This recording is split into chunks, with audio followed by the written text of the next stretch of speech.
Coach Buono joining us, the CFL's all-time wins leader. We got plenty of time left here with Wally in this segment. We had him. We don't have him.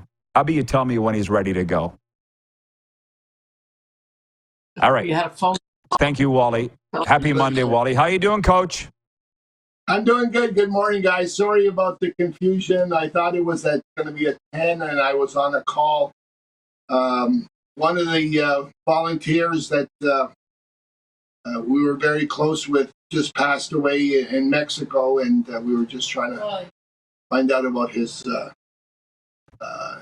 his funeral arrangements and stuff. So sorry about that. I'm sorry to hear that. Sorry to hear that, Wally, but no problem in terms of the timing. Look, there's a lot of things that we'll get to here, and we'll talk about your fundraiser in a moment. But I would love your take on this.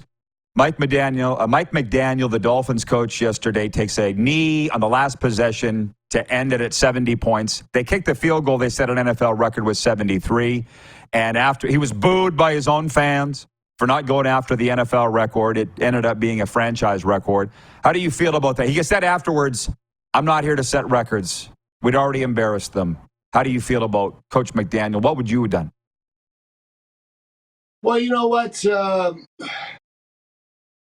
You got to look at the game. Kicking a field goal, if it's the last play of the game, is that necessary? Does it do anything other than put the players in jeopardy? And if it was to put the players in jeopardy, I would take a knee. Okay? So to set a record, as he said, nobody really cares about that. But I think, you got to care about what you're saying. And by taking a knee, you're saying player safety comes first. And in any sport that's violent, whether it's football or anything else, player safety, if it comes first, you got to show it. And by doing that, I think he showed where his priorities were. 2008 CFL Western semifinal. You were there. I was there. BC at Sask. You might remember, Wally, Michael Bishop threw 4 interceptions in the first quarter for Sask. Ken Miller cut him that night.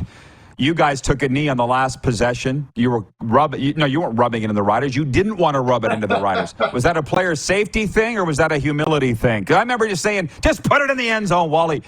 End it. Do you remember that? Well, again, the thing is you got to take sometimes the game, and every individual game, every individual scenario has its own, outcome. And you can't say, I'm going to do this every time. A good example was the, do I punt or kick a field goal a couple of weeks ago, when Coach Dice kicked the field goal, okay? When you're there in the moment, in the second, you got about 20, maybe 10 seconds to make a decision. You got to make a decision that you think is best in the moment. Okay, so to have a carte blanche answer is tough, but I do believe that McDaniel at that point there was nothing to prove, there was nothing to do, and the priority is. The player safety. I've always believed you play for 60 minutes, but, there's things you do sometimes to mitigate any chance of injury. Well, I didn't bring you on to talk about the Dolphins, but I will say this. 8.24 yards. When I saw it yesterday, I almost fell off my chair. Okay. Well, they're 3-0. They're averaging in practice if there's nobody on the field. Yeah, no kidding. Well, they're averaging 8.24 yards per down. That's not passing. That's not running. That's average offense, 8.24 yards per down on offense. What do you think about that? Well, they said Miami's got some very explosive players, right? So obviously, the stats prove them right and stuff. But you know what? It's a loss. And believe me, I can't remember. I think it was 1990 when I first became head coach and director of operations for the Stampeders. We went into Toronto, and I think we lost, I'm going to say 68-17 or something like that, right? And at the end of the day, you got to just take it as a loss. And, if you don't, then sometimes too much creeps through and, you got to move on. Okay, when you win big. You still got to move on and win the next game. You lose big. You still got to move on and get prepared to win the next game. So, that's football. And the nice thing about football is that the next game usually comes pretty quick. Yeah, no kidding. Well, 1 point or 50 points doesn't make much difference. If you wouldn't mind, they don't ask you by how much you win or by how much you lose. They say, "Did you win?" We say yes. They say, "Great." Did you lose? Yes. They say, "No, that's not too good. You got to be careful because you're going to lose your job." Yeah, exactly. Would you mind telling our audience about this fundraiser, Wally, for Friday night's game, Sask at BC, and what you've graciously put on the line here? Well, it's not something that I put on the line. My daughter, Christy, who I've been very close with in a lot of things, she works now for Make-A-Wish Foundation Canada, and she's the regional director for British Columbia and the Yukon. And one of the big projects they decided to do nationally was to recruit, I think, 100 ladies, and the ladies were all going to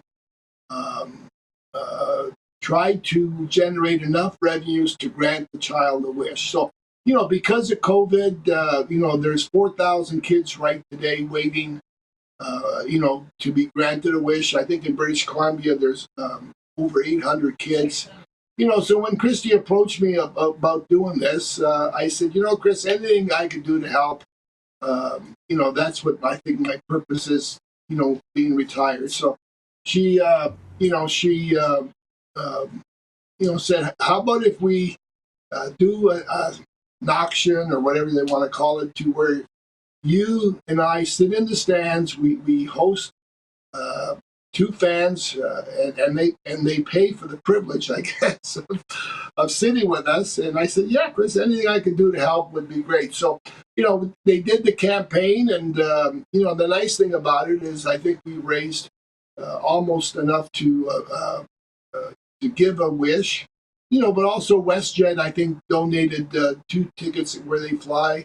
The Fairmont Hotel in Vancouver donated a night and a breakfast, and we're going to buy the guys some jerseys. The club's giving me some sideline passes, all that stuff that makes the whole concept being a lot more fun. So, it's just a way to get the fans engaged, but also, too, it's a way to generate revenue so that, we can grant a child a wish. And I see the fun part, because I've been following this, is everybody adding things on, like Farhan saying, I'll interview Wally on the sideline. Throw that in there, blah, blah, blah. The biggest Lions fan in the media. I'm not sure how he's allowed to get away with that, but he is, Farhan. But, hey, what is your take on the BC Lions this year? Are they going to win the West or what? Well, you know what?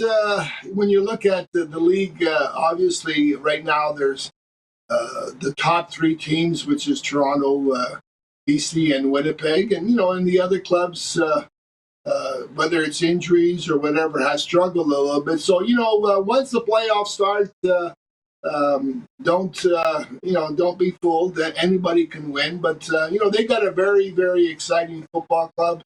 They got a lot of weapons on offense, and as we saw the other night against the Elks, their speed on defense is tremendous, and the difference between the other defenses not being able to control Ford and the Lions was their speed. So, it's going to be a great playoff run for the East and the West. And, obviously, if you can host the Western Final at home, that makes a huge, huge difference. The numbers certainly bear that out. Wally, thanks for the time as always. Thanks for doing this. Thanks for all you've done. Enjoy the football, sir. Hopefully we can do it again soon. Well, always a pleasure to be on the show, and I feel a little bit for the Riders. They've had a tough go, but they got a good football team, and every game's a new adventure. So hopefully it'll be a great game, and hopefully Make-A-Wish is the big winner in all this. But thank you for your support, and thank you for giving me the opportunity, to share what we're doing here. You bet. And thanks to Christy as well for what the 2 of you have done for our show and for everybody else. Thank you, Wally. Wally Buono, Anytime, the bud. CFL's all-time winningest head coach.